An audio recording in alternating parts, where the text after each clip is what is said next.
कोई बंदा शायद इसमें पूरा ऐसे इकोनॉमी के अंदर लिख दे, वो प्रॉब्लम्स ऑफ पाकिस्तान में लिखे जी फॉरेन रिजर्व नहीं है,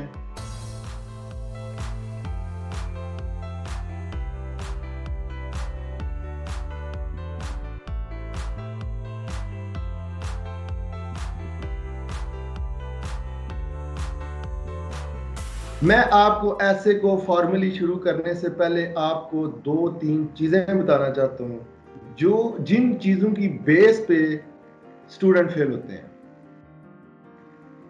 जो मेन रीजंस हैं, डिफरेंट लोगों की तैयारी भी होती है, सारी चीजें भी होती हैं, उसके बावजूद वो लोग नहीं कर पाते, वो उसके बावजूद फेल हो जाते हैं। तो सबसे पहले उन चीजों को अंडरस्टैंड अगर हम कर लेंगे तो हमें आगे चीजों को देखने में, एनालाइज करने में आसानी रहेगी। हमें आइडिया होगा कि हमने किस तरह से चीजों को देखना है, कौन सी चीजों पे फोकस करना है, कौन सी चीजों पे फोकस नहीं करना, किसकी कितनी इंपॉर्टेंस है, किसकी कम इंपॉर्टेंस है, ज्यादा है। ये चीजें हमें अगर पता होंगी तो हम आगे उसी तरह से प्लान करेंगे।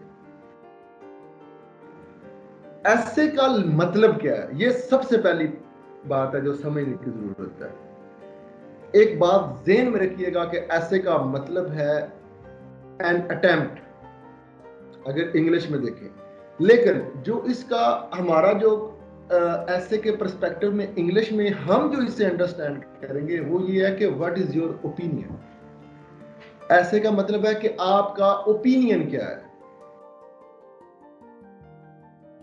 ओपिनियन किसके बारे में?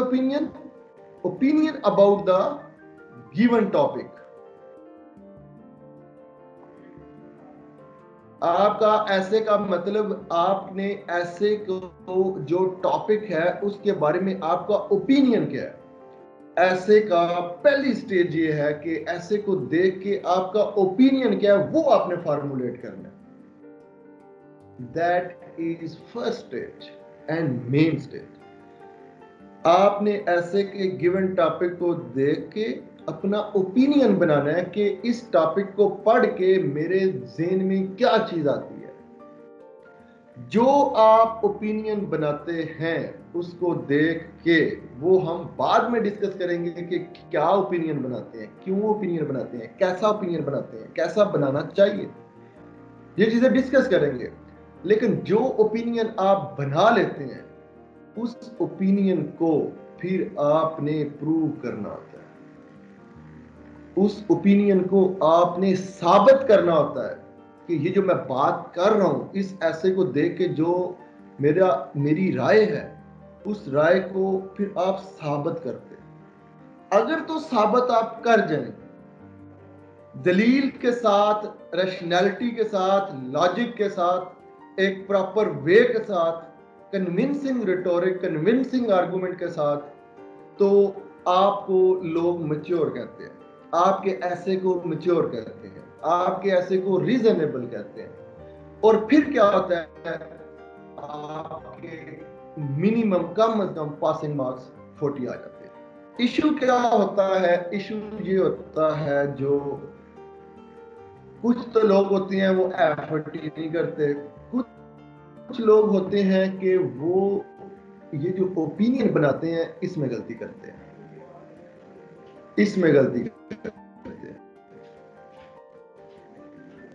जो ओपिनियन ऐसे को देख के टॉप को बनाना होता है वो ओपिनियन बनाने क्या क्या गलती हो सकती है कि जो उस टॉपिक की टोन होती है, जो उससे रिफ्लेक्शन होनी होती है, वो ओपिनियन नहीं बनाते बल्कि किसी रॉन्ग ट्रैक पे चले जाते हैं,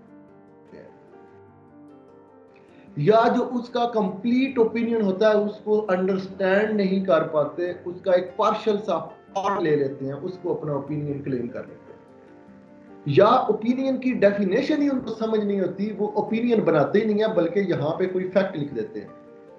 हम जिस एक चीज डिस्कस करेंगे आपको समझ आ जाएगी।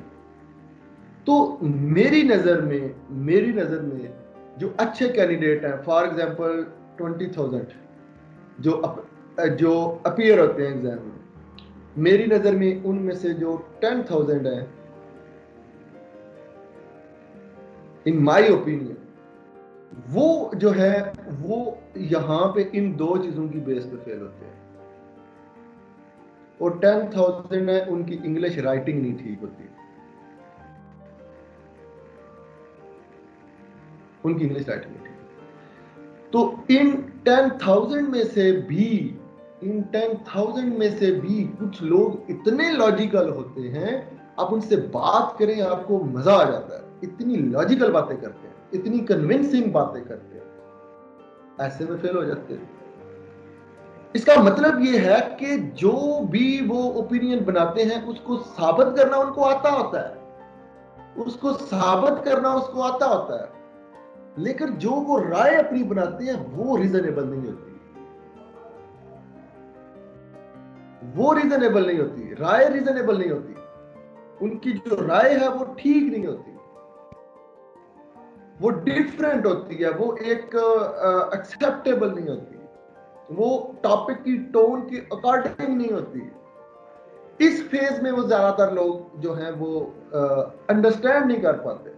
जो वो राय बना लेते हैं उसको साबित करने की उनको तरीका आता होता है, उनके पास आर्गुमेंट्स भी होते हैं, लेकिन वो राय नहीं ठीक बनाते।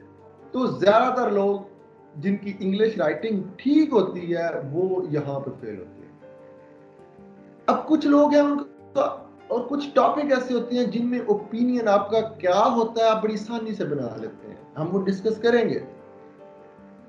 वो ओपिनियन तो ठीक बना लेते हैं, बट उसको साबित करने के लिए उनके पास दलीलें नहीं होती, उतनी ज्यादा मल्टी डायमेंशनल रीजनिंग नहीं होती, उनको टॉपिक का पूरा एक इंक्लूसिवनेस स्कोप को कवर नहीं कर पाते, उसको साबित नहीं कर पाते, तो इस वजह से फेल होते।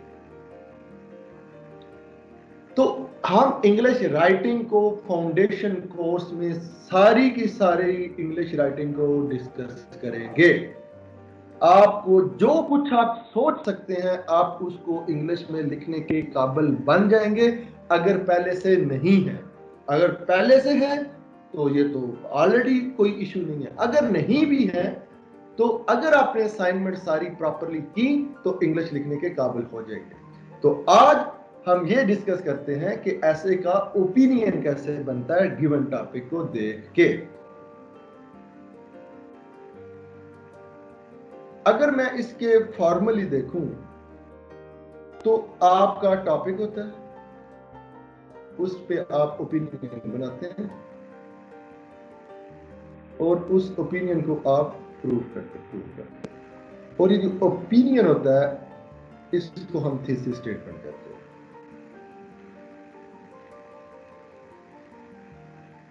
आपका जो ओपिनियन होता है वो आपकी थीसिस स्टेटमेंट होती है। अब हम एग्जाम्पल लेते हैं, कोई एक एग्जाम्पल ले लेते हैं जिससे हमें थोड़ा सा इसको अंडरस्टैंड करें कि ये क्या क्या किस एंगल से देख रहा है। फॉर एग्जाम्पल आपको कहते हैं कि हम एक एग्जाम्पल लेते हैं कि किस तरह से हम देखते हैं। फॉर एग्जाम्पल आपको एग्जाम्पल लेंगी एजुकेशन, ठीक है,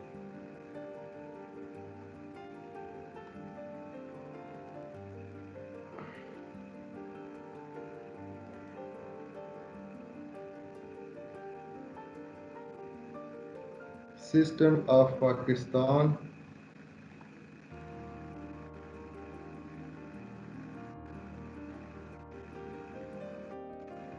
has failed to deliver in Pakistan.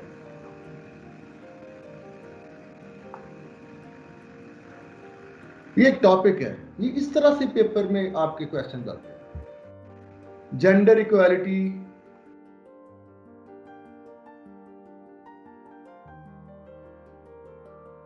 Is a myth, ये भी आपका टॉपिक है। इसी तरह से टॉपिक आते हैं आपके, is colonial mentality impeding Pakistan progress, ये 2017 में टॉपिक आया हुआ है।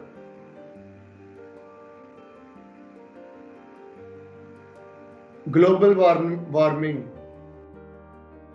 मिथ और रियलिटी, ये भी उसमें आया हुआ है आपके पास पेपर्स में।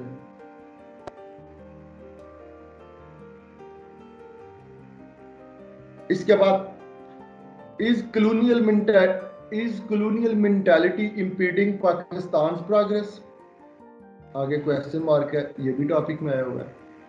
Global warming,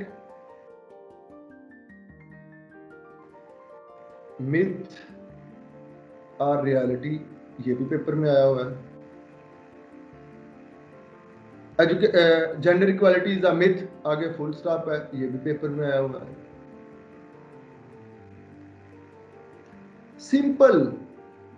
simple global warming, बस ये भी टॉपिक आया हुआ है। पाकिस्तान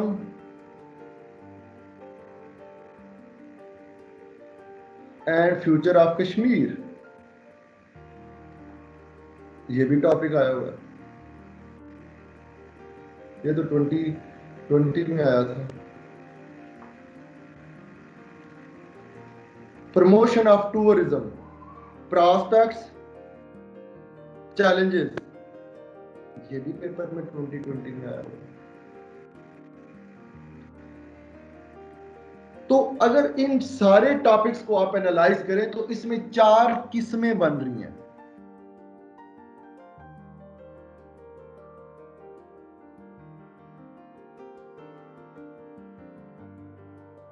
इन जितने भी टॉपिक पास पेपर्स में आए हैं तो टोटल 4 डिफरेंट इनकी टाइप्स हैं, जिसको देख के हमें एक डिफरेंट एंगल से अपना ओपिनियन फॉर्मुलेट होता है।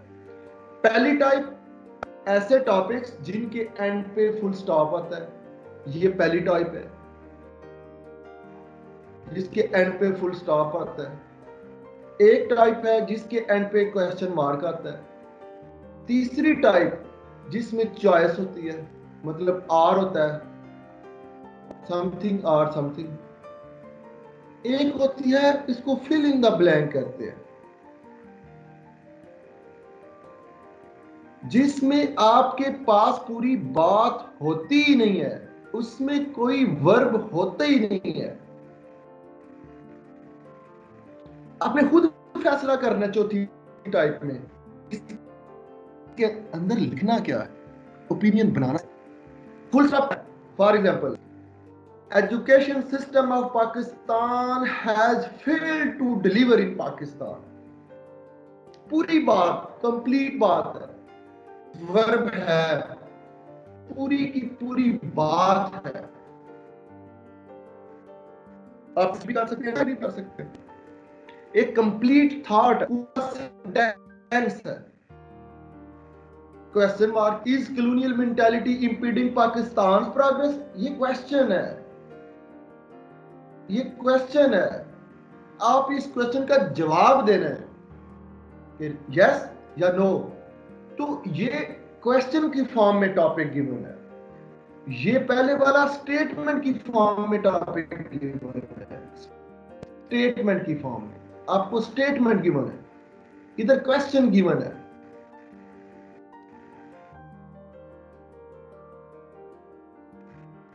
तीसरा टॉपिक है ग्लोबल वार्मिंग, आगे कॉलन लगा हुआ है, आगे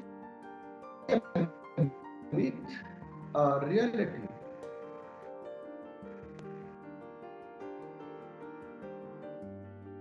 no, you have to choose one option. तो मैं आपको बता रहा था कि फुल स्टॉप है जिसमें पूरी एक स्टेटमेंट गिवन है, दूसरे केस में क्वेश्चन मार्क गिवन है, तीसरे केस में चॉइस गिवन है, आर है बीच में। चौथा टाइप क्या है, जिसको गिवन नहीं है, बस एक फ्रेज गिवन है, ओनली फ्रेज, कंप्लीट थॉट है ही नहीं है।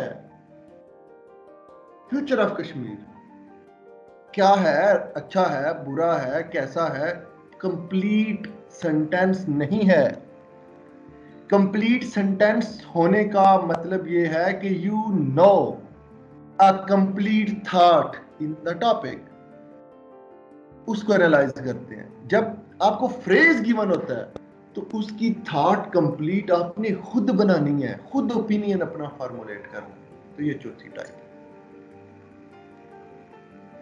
अब आपको मैं बताता हूं कि ओपिनियन इन हर एक टाइप का डिफरेंटली ओपिनियन कैसे बनाते हैं?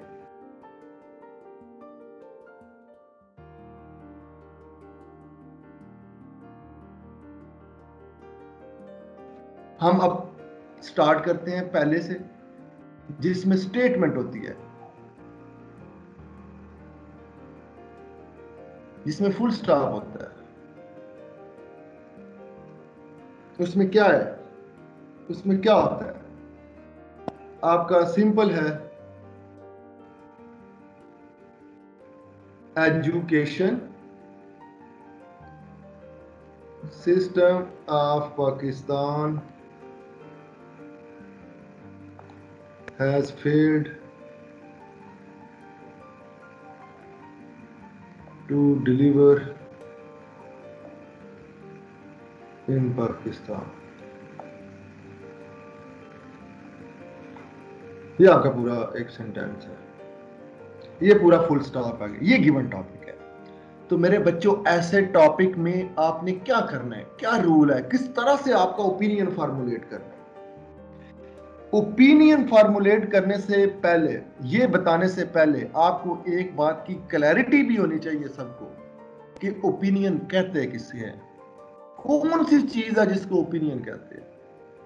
तो ओरिएंटेशन में मेरा ख्याल है ये मैंने डिस्कस किया था, क्या फर्क है ओपिनियन और फैक्ट में। ये जो न्यू कमर्स हैं उनके लिए बता रहा हूं। फैक्ट वो चीज होती है जो डिबेटेबल ना हो, जिसपे बहसो मुबासा ना किया जा सके, जिसपे हर बंदा यूनानिमसली एग्री करता हो, वो फैक्ट है। सूरज हमेशा मशरक से चढ़ता है, ये आप अगर किसी को कहते हैं तो ये आपकी बात नहीं है, ये आपका ओपिनियन नहीं है, रादर ये एक फैक्ट है जो पूरी दुनिया मानती है। तो फैक्ट को साबित नहीं करना होता, क्योंकि उसकी साबित करने की जरूरत ही नहीं होती, वो ऑलरेडी प्रूव्ड होता है। लोग उसकी पे कोई बंदा फैक्ट की बात करे तो लोग उसे नहीं कहते कि ये साबित करके दो, बल्कि लोग उसी वक्त मान जाते हैं। इसके बरअक्स ओपिनियन ऐसी चीज होती है जो डिबेटेबल होता है, कुछ लोग उसको मानते हैं, कुछ नहीं मानते, तो उसको कहते हैं ओपिनियन। मिसाल के तौर पे आप कहते हैं कि यही देख ले, education system of Pakistan has failed to deliver in Pakistan. बताएं ये ओपिनियन है या फैक्ट है? ये ओपिनियन है। ओपिनियन है। ओपिनियन है, क्योंकि इसको हर बंदा नहीं मानेगा। कुछ माइट भी 80% मानते हो इस बात को, लेकिन ये फैक्ट नहीं है। इस जिस पे कुछ ना कुछ भी लोग रेजिस्टेंस में आ जाए तो वो फैक्ट नहीं हो सकता। लेकिन ये गिवन टॉपिक है हमें, लेकिन गिवन टॉपिक ऑलरेडी एक प्रॉपर ओपिनियन की फॉर्म में गिवन है, कंप्लीट फुल स्टेटमेंट है। तो मेरे बच्चों, सिंपल सी बात है, अगर फुल स्टॉप हो तो सिंपल सी बात है, वही 99% आपका ओपिनियन होता है।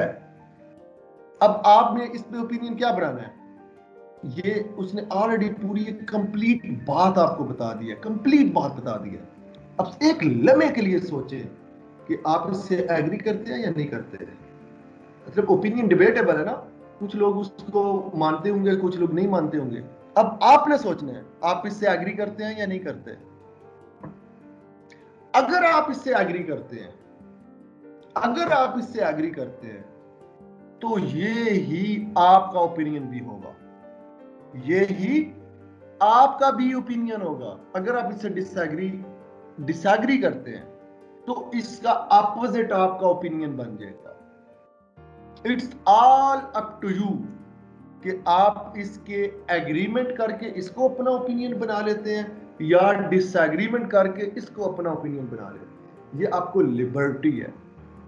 बट एक बात ध्यान में रखें, आपने जो ओन करना है, जो आपका क्लेम होगा, जो आप अपना ओपिनियन फॉर्मुलेट करेंगे, उसको सिर्फ बनाना नहीं, उसको साबित भी करना है। अगर एक ऐसी चीज है, अभी जैसे इसी केस को देखिए, कॉमन सेंस को साथ सोचना है आपने, इससे एग्री करके, इससे अगर एग्री करे तो इसको आपके पास माइट बी मल्टीपल आर्गुमेंट्स हों, इसको साबित करने के लिए, अपने ओपिनियन को साबित करने के लिए। अगर आप इससे डिसएग्री करें तो भी आपके पास आर्गुमेंट्स हो सकते हैं। आपने क्या करना है, जिस साइड के आर्गुमेंट्स आपके पास ज्यादा स्ट्रांग हूं और वो रियलिटी के करीब हूं, आपको लगे कि यार ये कन्विंसिंग चीजें हैं जो मैं इसमें डिस्कस कर रहा हूं, तो आपने वही अपना ओपिनियन बनाना है। Just for the sake of criticism criticize नहीं करना। तो ये एक मेरे अपने एक्सपीरियंस से कह रहा हूं कि जिन स्टेटमेंट के एंड पे फुल स्टॉप होता है, 99% वही ओपिनियन होते हैं रियलिटी के करीब, उन्हीं को से एग्री करना चाहिए। बट दैट इज नॉट एक पक्का रूल नहीं है, डिसएग्रीमेंट भी कर सकते हैं। मिसाल देता हूं, इसी टॉपिक को अगर इस तरह से लिखा गया होता, education system of Pakistan has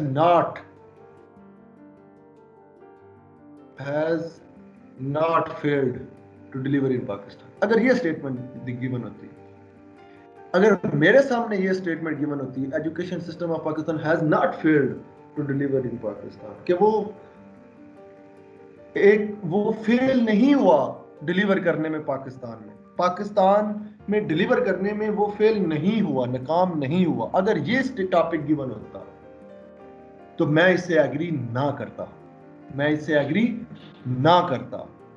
मैं इससे डिसएग्री करता, क्योंकि मेरा ओपिनियन ये है, जो जब ऐसा टॉपिक करता है मुझे लगता है कि एजुकेशन ने काम नहीं किया अपना, इसलिए अगर ये स्टेटमेंट के बीच में नॉट गिवन होता टॉपिक में, तो मैं इससे डिसएग्री कर जाता।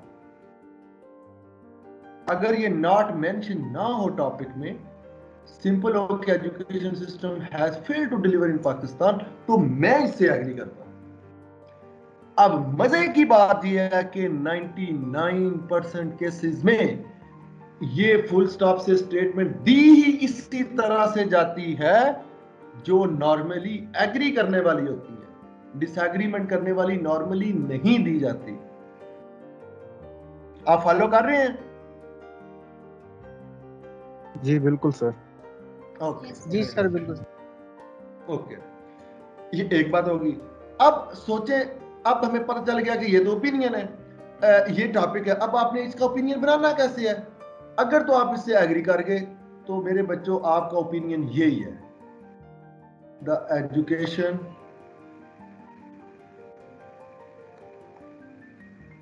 सिस्टम ऑफ पाकिस्तान,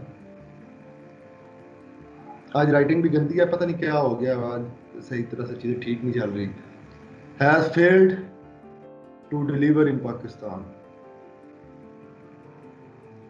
यही आपका ओपिनियन है, आपका यही ओपिनियन है। पहले टॉपिक था, आपने चूंकि इससे एग्री करते थे, आपने इधर हेडिंग दी थीसिस स्टेटमेंट की,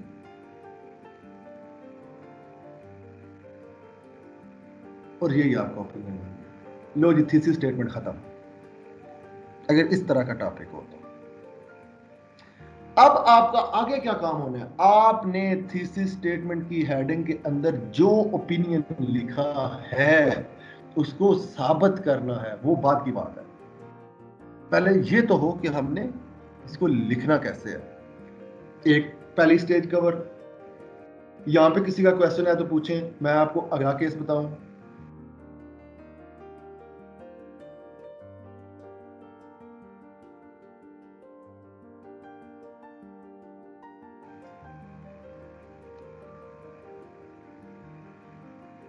सर इधर एक क्वेश्चन है कि ये जो हम थीसिस स्टेटमेंट है, ये हम आउटलाइन में भी लिखना चाहिए या नहीं लिखना चाहिए, जस्ट उधर इंट्रोडक्शन दे दें और फिर? अभी तक जो मैंने बात बताई है उसी पे फोकस करना है। लिखना किधर है, क्यों लिखना है, कैसे लिखना है, कसम खुदा की आपको मुतमिन करूंगा। अभी तक का क्वेश्चन ये है कि गिवन टॉपिक अगर फुल स्टॉप वाला हो, उसका ओपिनियन कैसे बनाते हैं, ये समझ आ गया? बिल्कुल सर, ये समझ आ गया। हाँ, वो हम जरूर डिस्कस करेंगे, हर तरह से चीज। जी जी जी जी सर एक क्वेश्चन है, जैसे सर ये 2021 में एक टॉपिक आया था, इन्वेंशंस मूव सोसाइटीज बैकवर्ड, और आगे फुल स्टॉप था, तो सर आप क्या कहते हैं? Inventions move societies backward. तो ये एक पूरी स्टेटमेंट है ना। जी सर, बिल्कुल सर। तो ये पूरा इसमें वर्ब है। देखिए ना, वो सीधे सीधा कह रहा है कि इन्वेंशन जो है ना सोसाइटी को बैकवर्ड की तरफ पीछे लेके जाती हैं, पीछे मूव करा रही हैं। तो ये पूरी बात है। आप इससे एग्री करते हैं तो यही आपका ओपिनियन है। अगर आप डिसएग्री करते हैं तो वो आपके डिसएग्रीमेंट पे फिर देखना पड़ेगा क्या डिसएग्रीमेंट है। ठीक है सर। तो फिर ऑलराइट। हाँ, तो ठीक है। तो ये तो इस तरह से। और कोई सवाल इसमें से?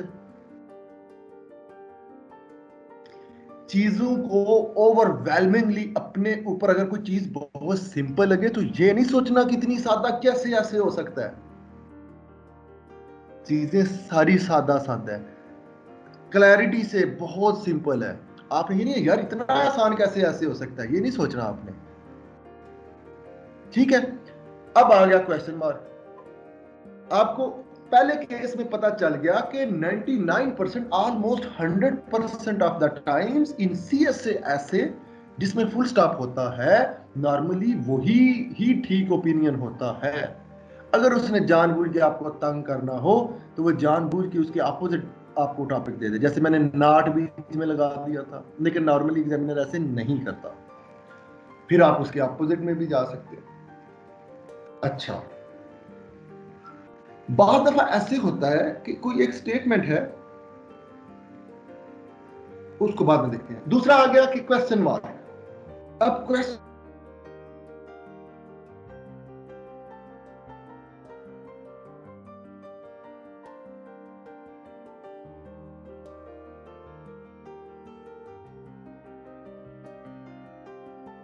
आवाज आ रही है? सर आवाज नहीं आ रही। आवाज आ रही है अभी? दूसरा टॉपिक है, इज कॉलोनियल मेंटालिटी इंपीडिंग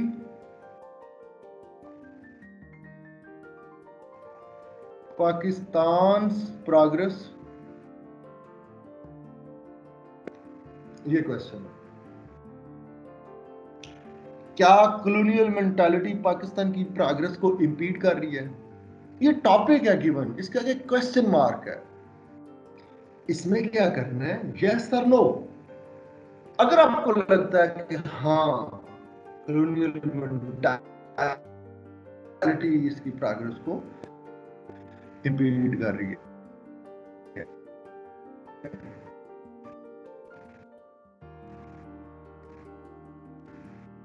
तो आपकी क्या ओपिनियन बन जाएगी? आपकी ओपिनियन क्या बनेगी? सिंपल, यस, ये आपकी थीसिस स्टेटमेंट बन जाएगी। यस लिखना नहीं है, सिंपल आपका ओपिनियन ये है, colonial mentality is impeding Pakistan progress. ये आपने क्लेम कर लिया जी, बहुत बड़ा टॉपिक को देख के आपका ये क्लेम है। अब इसके पीछे लग गए इसको साबित। अगर आपको लगता है कि no there is who is responsible for Pakistan deteriorated progress, तो आप फिर लिखेंगे कि colonial mentality is not impeding Pakistan progress. सादा सी बात है। Rather there are some other factors who are responsible for Pakistan के मसाइल जो भी हैं। तो अगर आप डिसएग्री इससे करते हैं तो आपको इससे सिंपल निगेट कर दें। अब जब निगेट करना है तो फिर आपने निगेशन करना, आपने बताना तो है ना इस टॉपिक को देख के आपके माइंड में ये क्वेश्चन आना तो कि अगर आप इससे डिसएग्री करते हैं colonial mentality is not impeding Pakistan progress, फिर आपको ये तो बताना ही पड़ेगा ना कि पाकिस्तान की प्रोग्रेस को कौन इंपीड कर रहा है। अगर कोई और चीज आपके माइंड में आएगी तो इसको आप डिसएग्री करेंगे ना, क्योंकि आपको ये तो पता है कि पाकिस्तान की प्रोग्रेस अच्छी नहीं है, बुरी है। तो अगर आप इससे डिसएग्री करते हैं तो आपको वो रीजंस देनी पड़ेंगी कि कॉलोनियल मेंटालिटी की वजह से नहीं, ये वजूहत है जिसकी वजह से ये पाकिस्तान की प्रोग्रेस खराब है। वो डिसएग्रीमेंट की बात है। डिसएग्रीमेंट पे बाज दफा ऐसे होता है कि आप 100% एग्री नहीं कर रहे होते उस बात से। आपको लगता है कि हाँ कॉलोनियल मेंटालिटी वाकई इंपीड तो कर रही है, लेकिन सारा इल्जाम इस पे नहीं होना चाहिए। आप कहते हैं कि colonial mentality is impeding Pakistan progress, लेकिन there are some other factors also, there are some other factors are जो के रिस्पॉन्सिबल है पाकिस्तान की बुरी प्रोग्रेस के पीछे। तो इसमें आपने क्या किया है, आपने इनको वेट दिया है। आप इससे 80% एग्री कर जाते हैं, 20% एग्री नहीं कर रहे, 70% एग्री कर जाते हैं, 30% एग्री नहीं कर रहे। तो ये आपका 70% एग्री करना और 30% डिसएग्री करना, ये भी आपका ओपिनियन है। ये आपका ओपिनियन, आप कहते हैं जी मैं 70% एग्री करता हूं, ये आपकी राय है। अगर कहते हैं जी 100% मैं एग्री करता हूं, वो भी राय है, आपका ओपिनियन है ना। आप कहते हैं जी भाई मेरा एग्रीमेंट है 70% तो बात मैं मानता हूं, 30% नहीं मानता, तो that is a complete opinion. आप सीधा वो लिख दें। आप कहते हैं जी कॉलोनियल मेंटालिटी का बड़ा मेजर रोल है पाकिस्तान की बुरी प्रोग्रेस में, लेकिन ये जो फैक्टर्स हैं उनका भी बड़ा रोल है, इनको इग्नोर नहीं करना चाहिए। ये आपकी कंप्लीट ओपिनियन है। तो इस केस में जो जो आपने लिखना है उसको आगे साबित करना है। तो डिसएग्रीमेंट में आप इस तरह से उसको कर सकते हैं। अगर एग्री करें तो ये ही ओपिनियन होगा। आगे एक और मिसाल देता हूं। फॉर एग्जांपल क्वेश्चन है, इज जेंडर इक्वालिटी में, क्या जेंडर इक्वालिटी है? क्या मतलब इसका ये है, क्या जेंडर इक्वालिटी एग्जिस्ट नहीं कर सकती? सर डिस्टॉर्शन है दोबारा सर। मिथ होने का मतलब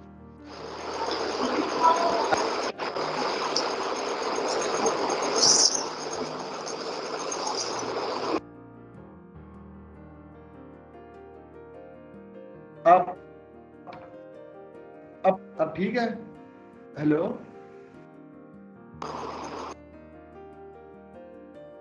आवाज आ रही है? ठीक है। हाँ जी बिल्कुल सर डिस्टॉर्शन है।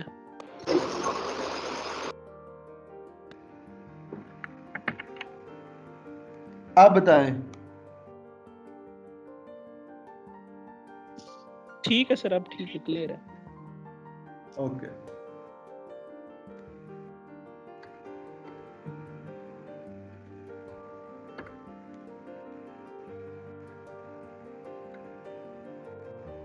दूसरा मैं आपको ये कह रहा था कि इस जेंडर इक्वालिटी अ मिथ, क्या जेंडर इक्वालिटी एक मिथ है? ये सवाल है।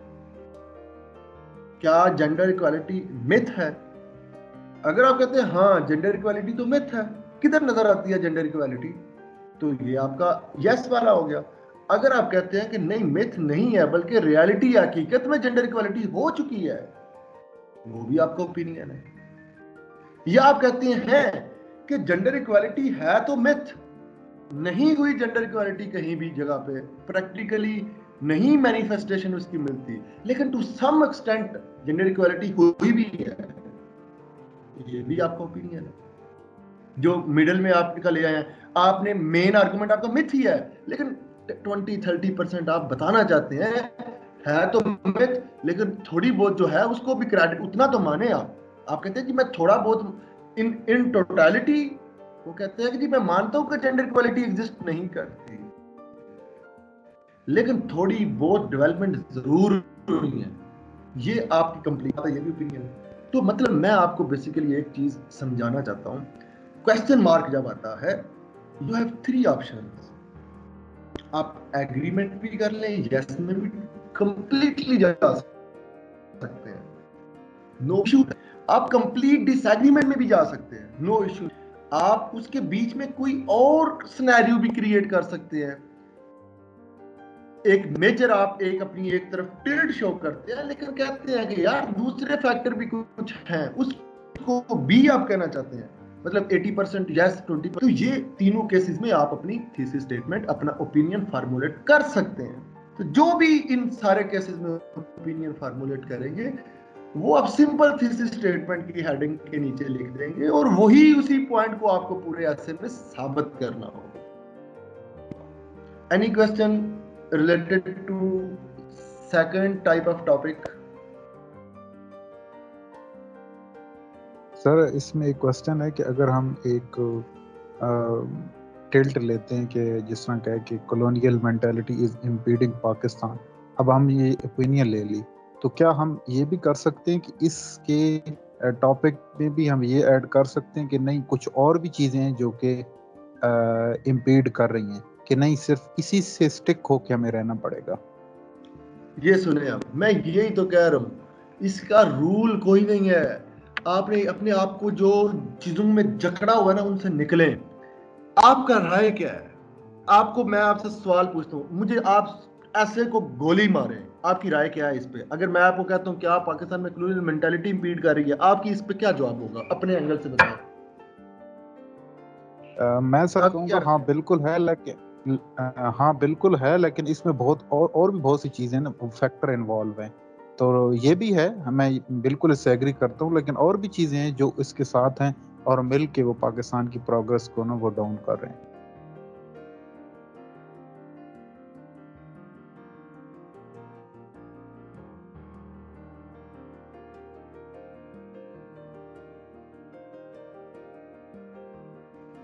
तो आपका यही ओपिनियन है ना कि इसका इफेक्ट तो है लेकिन और भी चीजें हैं जिनका इफेक्ट है? आपका यही ओपिनियन है ना आतिफ साहब? जी बिल्कुल बिल्कुल। तो यही आपने ओपिनियन लिख देना अपना। हमने कोई हवाई बातें कोई नई तरह से नहीं करनी। जो एक आम और रीजनेबल बंदे का ओपिनियन होता है उसी को साबित करना है। आपने क्या बताया? आपने वो तीसरा केस बताया। मैंने कहा तीन तरह से आप इसमें लिख सकते हैं। या आप कहें जी हाँ मेरी राय ये है, राय हो ही तीन तरह से सकती है ना इस टॉपिक पे। या आप 100% एग्री करते हैं या 100% डिसएग्री करते हैं, या कहते हैं कि यार इससे एग्री करता हूं लेकिन मुकम्मल एग्री नहीं करता, कुछ चीजें और भी हैं। तो ये आपका तीसरा केस है। यस, आप ऐसे लिख सकते हैं।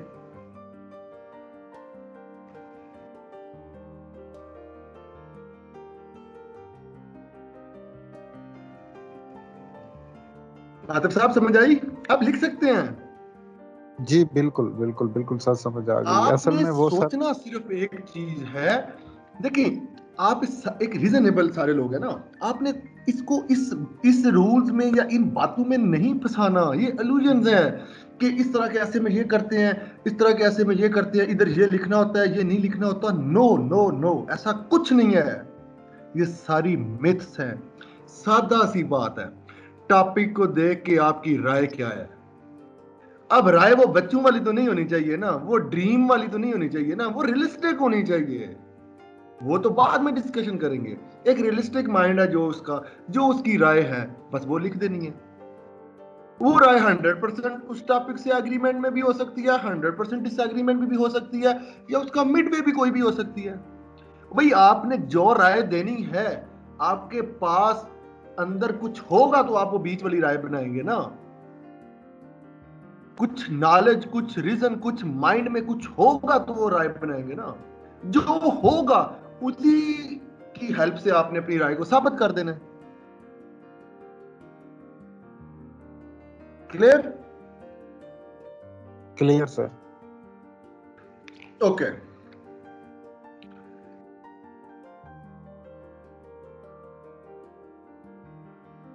तीसरा क्वेश्चन, टाइप 3। टाइप 3 में क्या है? Very simple. टाइप 3 में क्या है? टाइप 3 में सिंपल है कि ग्लोबल वार्मिंग आगे कॉलन, ग्लोबल वार्मिंग कॉलन, मैं लिख देता हूं।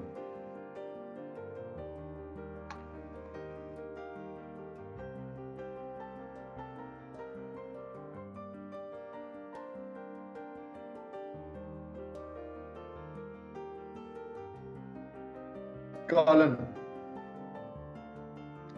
मिथ और रियलिटी। अब इसमें देखें, इस टॉपिक में आपके पास सिर्फ दो चॉइस हैं। यस नो में तो आपका कोई भी ओपिनियन बन सकता है, यस नो या मिडल वे। इसमें आप या तो कह सकते हैं global warming is a myth, Global warming is a myth. That can be your opinion about this topic. या आप कह सकते हैं global warming is a reality, ये भी आपका ओपिनियन है। लेकिन आप ये नहीं कह सकते global warming is a myth and reality. ये ऐसी चॉइस होती हैं इस तरह के क्वेश्चन में जो अपोजिट होती हैं, और आप दोनों को पैरेलल में नहीं लेके आ सकते। इसमें आपने एक ही चीज को फॉलो करना है। जब भी चॉइस पे बात आएगी, इसको मैं कहता हूं multiple choice question. Multiple choice question में या आपने इसको फॉलो करना है या इसको। अब जो चीज आपको लगती है ज्यादा कन्विंसिंग है, जो आपको लगता है कि ये मैं इससे एग्री हूं, तो आपने उसी को लेके जाना है। आपने इसमें ये नहीं लेना कि आधी मिथ आधी रियलिटी है। ये तो आपका ओपिनियन हो ही ना, ये तो आपने दोनों लोगों की बातें बता दी। इसमें आपने या तो इसको मिथ को चूज कर लें या रियलिटी को। इसको मल्टीपल चॉइस क्वेश्चन कहते हैं, एमसीक्यूज टाइप। इसमें आपने एक चीज से, दोनों में से एक चीज को पिक करना है। इसमें पिक करना जरूरी है। इनको एमसीक्यूज टाइप कहते हैं। या कहते हैं global warming is a myth, या कहते हैं global warming is a reality. That's it. फिर आगे उसको साबित करना है।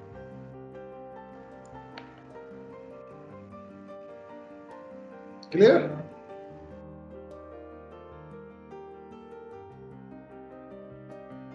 अब फॉर एग्जांपल हम ये लिख देते हैं ग्लोबल वार्मिंग,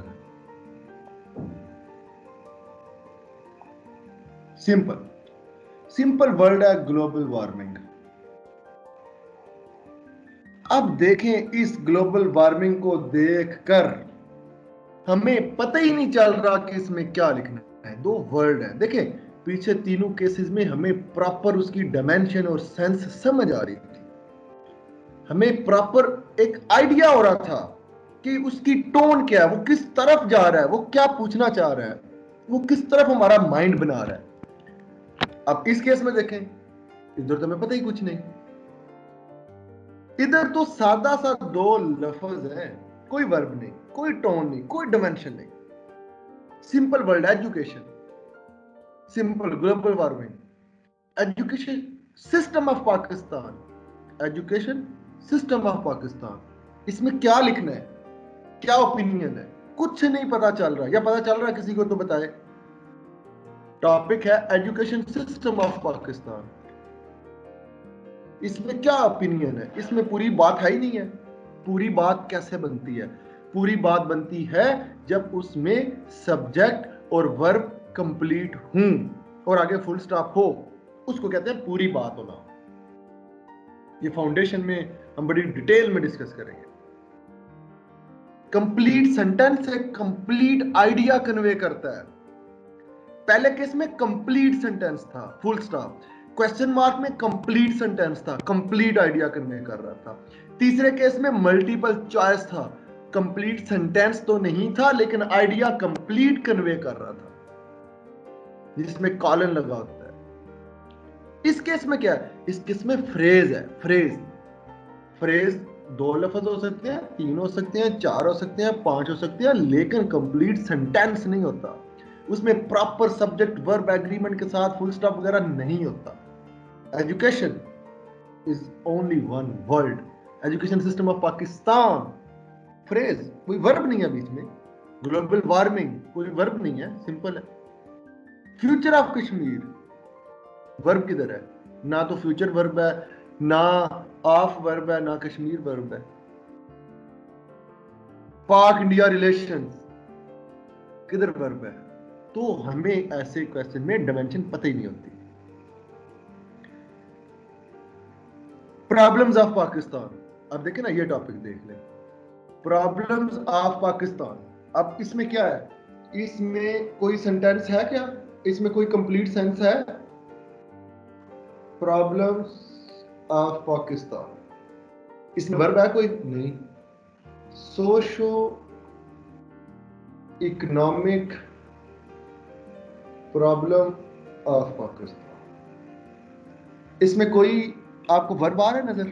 आपको पता ही नहीं है क्या लिखना है। आपको कंप्लीट थॉट टॉपिक से नहीं पता चल रही, ऐसे केसेस में आपने थॉट को कंप्लीट बनाना है। इसलिए इसको कहते हैं, ऐसे केसेस को फिल इन द ब्लैंक। ऐसे केसेस में ये जो डिसजॉइंटेड से एक रफ सा आइडिया गिवन होता है, रफ सा एक फ्रेज गिवन होता है, आपने यहां पे अपने माइंड को अप्लाई करके इससे कंप्लीट थॉट बनानी है। अब क्योंकि इसमें आपने कंप्लीट अपनी थॉट बनानी है, तो ये जो प्रोसेस है फ्रेज से पूरा सेंटेंस बनाना, ये डिफिकल्ट होता है। मेरे डिफिकल्ट का मतलब ये नहीं होता कि ये कोई पता नहीं क्या हो जाएगा। सादा सी बात है, इसमें आपके माइंड की एप्लीकेशन,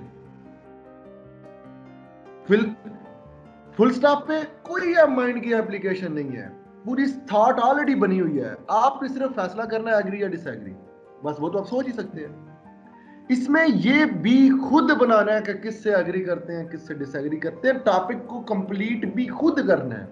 पहले टॉपिक कंप्लीट गिवन थे, question mark topic complete given था, या उसे यस करना था या नो करना था। एमसीक्यूज में टॉपिक कंप्लीट गिवन था, आपने एक चॉइस को उससे एग्री कर जाना था, उसको पिक कर लेना था।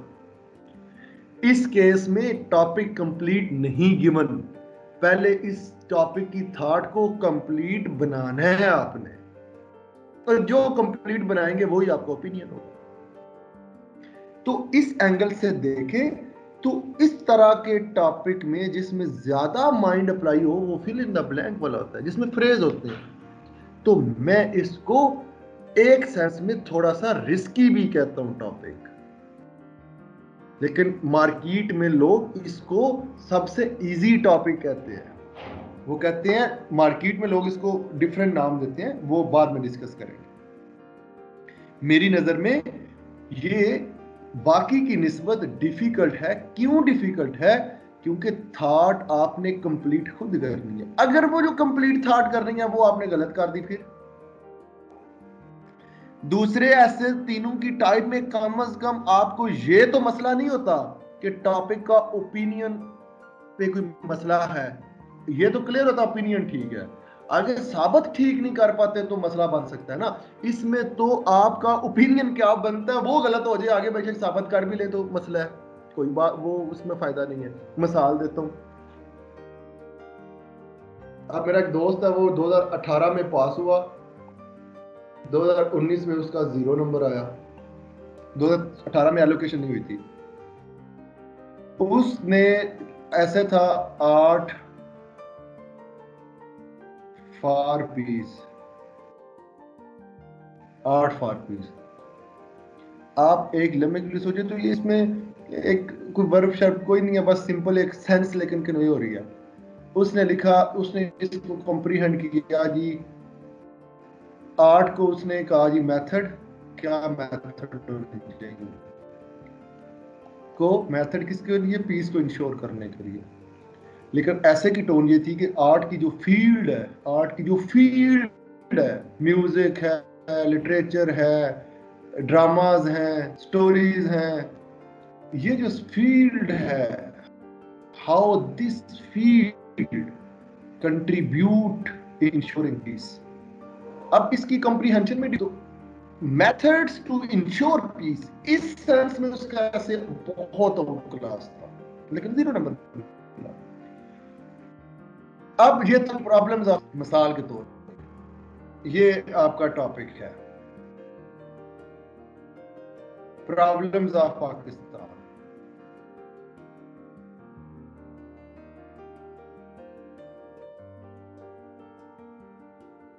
अगर जो है वो कहता है जी पॉलिटिक्स में और इकोनॉमी में है, कोई बंदा ये ओपिनियन बना लेता है जी पाकिस्तान में जो प्रॉब्लम्स हैं वो पॉलिटिक्स में और इकोनॉमी की हैं। हर बंदे का ओपिनियन है ना, उसको फील करना है ना आगे। या इसको आप इस एंगल से क्या ले,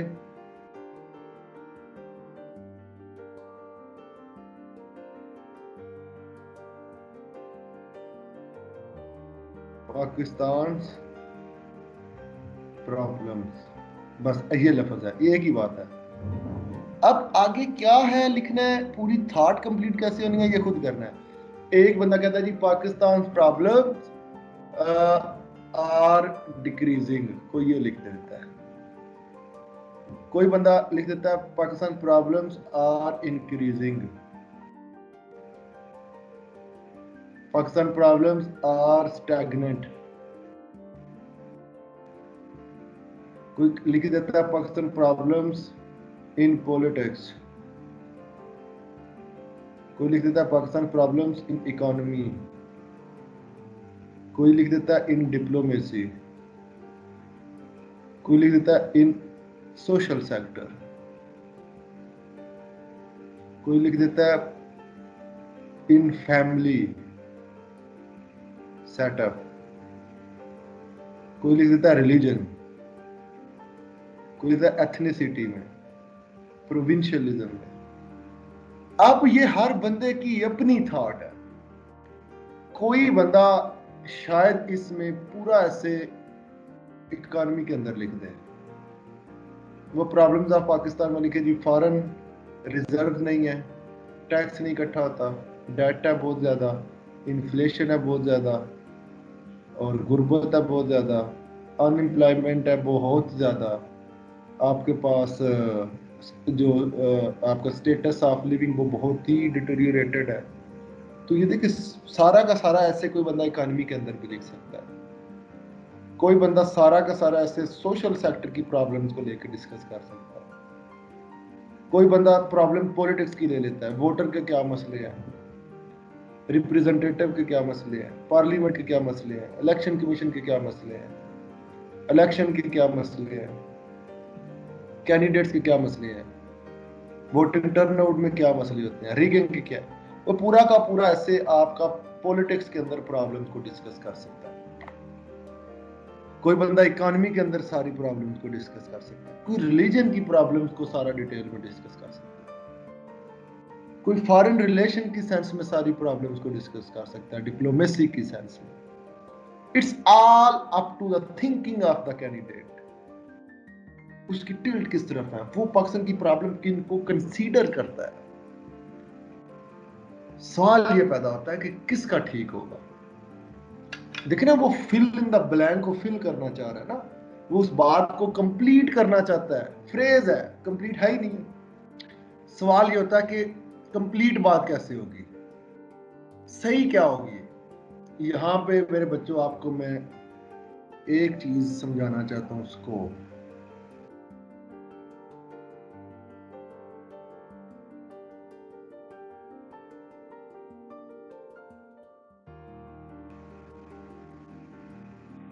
स्कोप ऐसे में ओपिनियन में मैं जो कहता हूँ बनाने में फेल बच्चे होते हैं 99%, वो स्कोप की वजह से फेल होते हैं। किसी ने अगर Pakistan problems in education sector लिखा है इस ऐसे में, वो भी गलत। कोई इकोनॉमी की सारी लिखा है वो भी गलत, कोई पॉलिटिक्स में लिखा है वो भी गलत, क्योंकि वो स्कोप को नैरो कर रहा है। इस टॉपिक की टोन क्या है, पाकिस्तान प्रॉब्लम।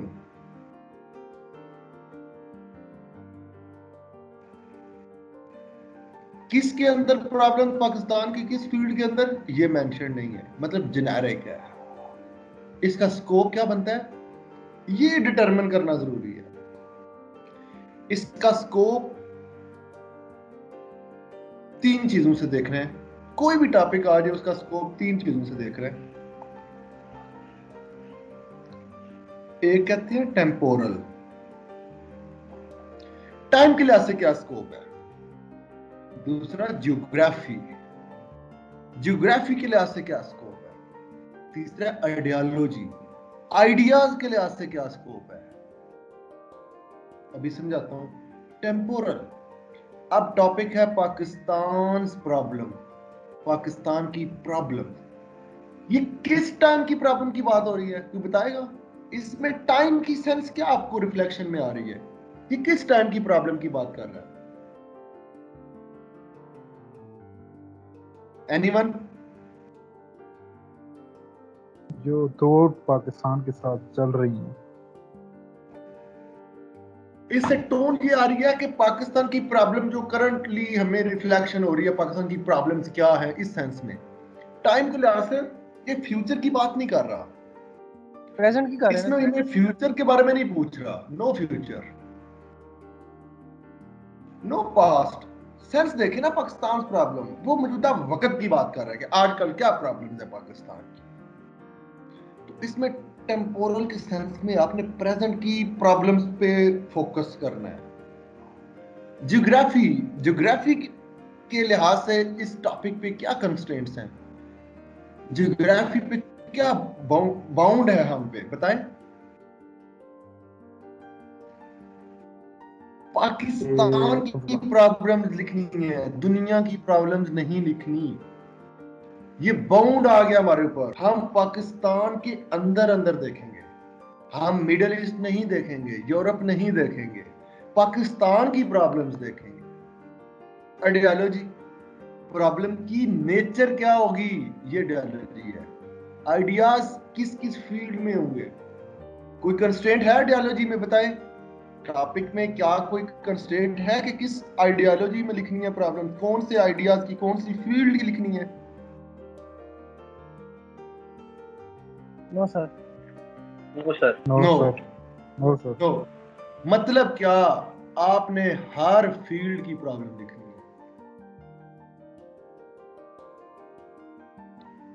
हर फील्ड की प्रॉब्लम। हर फील्ड का मतलब क्या, मेन एरिया, बड़े बड़े area. Economy 1, politics 2, social problems 3, cultural 4, religion 5, psychological 6, emotional 7, technological 8, philosophical 9,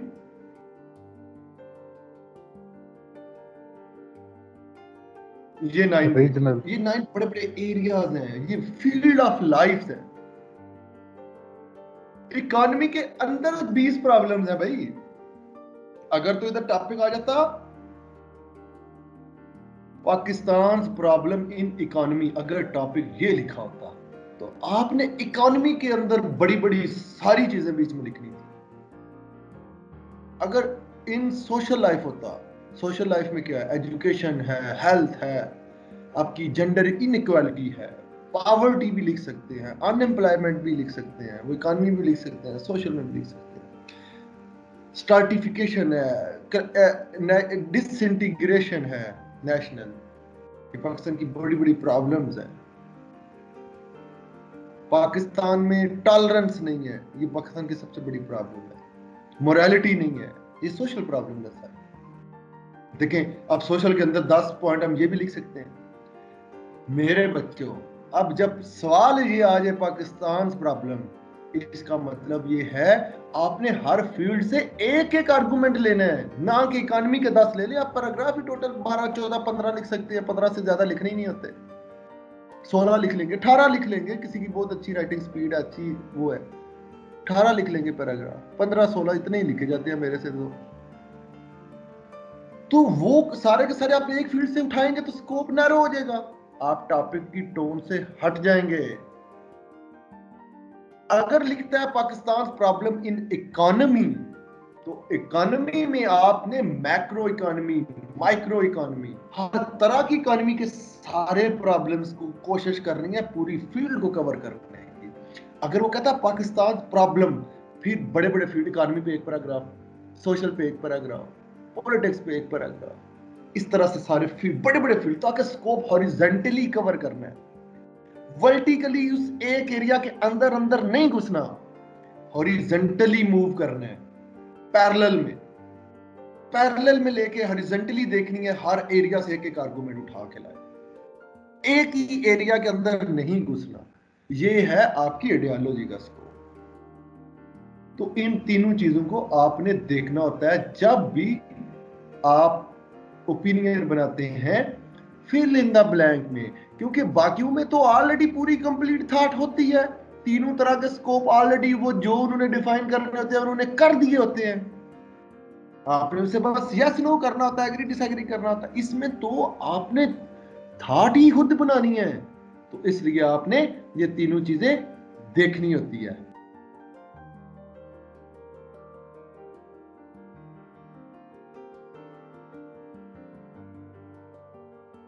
promotion of tourism, colon, prospects and challenges। ये बच्चों ने लास्ट क्लास में किया हुआ है। ओरिएंटेशन में जो नए लोग हैं उनके लिए चले एक हो जाएगा। वो जो ओरिएंटेशन वाला लेक्चर है वो भी आपसे रिकॉर्डिंग उसकी शेयर कर दी जाएगी जो नए लोग हैं। देखिए इससे मेरे ज़हन में क्या आ रहा है। पहली तो बात है इसमें टोन है प्रमोशन ऑफ टूरिज्म की। ये 20 का पेपर है। मैंने यही अटेम्प्ट किया था अपने ऐसे में। देखिए इसमें क्या है, प्रमोशन ऑफ टूरिज्म। बात टूरिज्म की नहीं हो रही, बात उसको प्रमोट करने की हो रही है। उसके प्रॉस्पेक्ट्स क्या है? प्रॉस्पेक्ट्स कहते हैं चांसेस। उसके चांसेस और चैलेंजेस क्या है? प्रमोट करने में चैलेंज, प्रमोट करने में प्रमोशन के चांस और प्रमोशन के चैलेंजेस। अब इसमें मेरा ओपिनियन क्या होगा? देखिए इसमें फिल इन द ब्लैंक है, बात पूरी तो है ही नहीं है। टोन काफी हद तक क्लियर है, टोन तकरीबन सारी क्लियर है कि क्या क्या लिखना है, हर चीज ही क्लियर है, लेकिन आपने सेंटेंस बना के अपना ओपिनियन खुद फार्मुलेट करना है। क्या इसका ओपिनियन होगा? मैं कहूंगा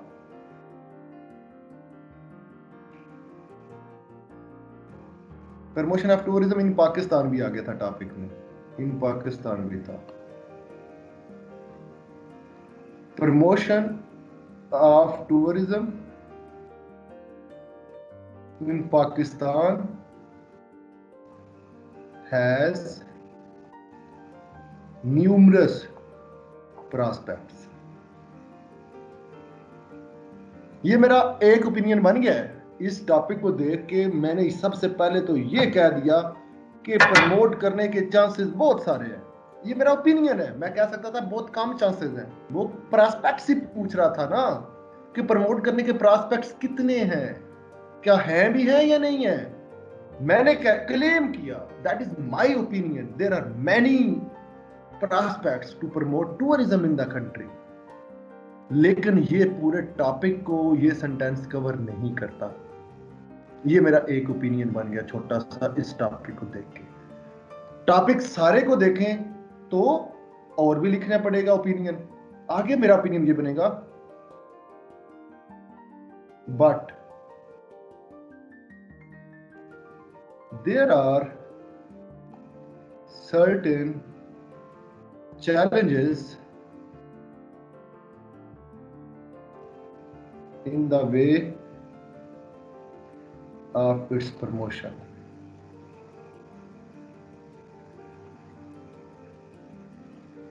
अब मैंने इस वर्ड को भी कवर कर लिया।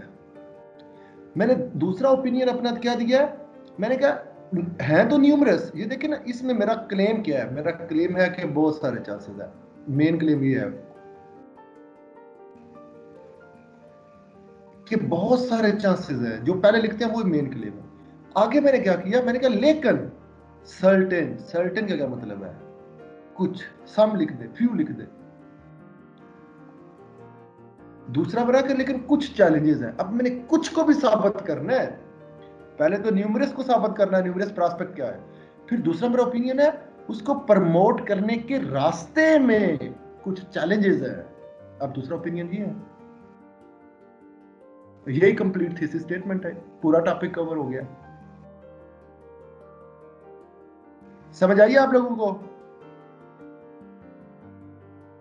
जी सर समझ आ गई। एक बात यहां पे ऐड कर ले कि कोई भी टॉपिक गिवन हो, अगर उसमें रिफ्लेक्शन किसी मसले की आ रही हो, मसला है, कोई इशू है, कोई मसला है, उस केस में आप ऐसे के टॉपिक में सॉल्यूशन रिकमेंडेशन की बात ना भी की गई हो तो आपने उसके सॉल्यूशन की बात भी अपने ओपिनियन में करनी है।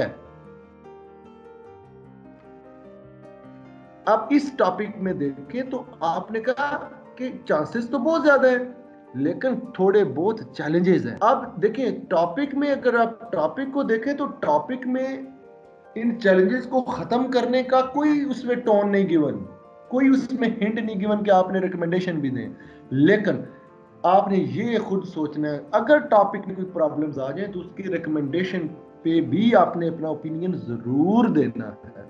ना भी देंगे तो फेल नहीं होंगे, क्योंकि ये डिमांड ऐसे की नहीं है, मेन चीज ये नहीं है। लेकिन प्रॉब्लम की बात हो तो आपको सोल्यूशन लिखना चाहिए, दैट इज रिकमेंडेड। लेकिन इसलिए आप इस अपने ओपिनियन को आगे थोड़ा और एक्सटेंड कर लें। देयरफॉर